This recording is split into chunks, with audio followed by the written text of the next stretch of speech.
সে কি বলতেছে শুনে। এই যে আমরা এত শ্রদ্ধা নিবেদন করে আসলাম শহীদ মিনার, শহীদ এবং মিনার দুটাই বাংলার বাইরের শব্দ, কিন্তু এখন থেকে শহীদ জিয়া আর বলা যাবে না। উনি যে দলটা করেন ওনাকে একটা নতুন শব্দ বের করতে হবে আর কি, যে যেহেতু ওই দলের নেতাকে নাম বারবার ওনাদেরকে নিতে হয়, ওনারা কি নামে ডাকবেন তাকে।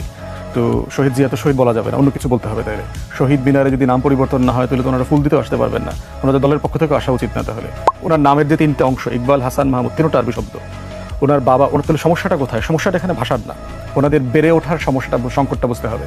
ওনার বাবা মুসলিম লীগের রাজনীতি করতেন, ব্রিটিশ বিরোধী আন্দোলনে সক্রিয় ভূমিকা রেখেছেন এবং পাকিস্তান আন্দোলনের কর্মী ছিলেন, মন্ত্রীও ছিলেন, প্রাকৃতিক সম্পদ শিল্প বিষয়ক মন্ত্রী ছিলেন পাকিস্তান সরকারের 60-এর দশকে, 63 থেকে 65। কিন্তু উনি করেছেন বাম রাজনীতি। শেখ কামালের খুব ভালো বন্ধু ছিলেন। শেখ কামাল বাংলাদেশ ব্যাংকে যখন ডাকাতি করতে যায় সেই দিনকার গাড়িটা উনি চালাচ্ছিলেন, খুব ভালো বন্ধু ছিলেন ওনারা।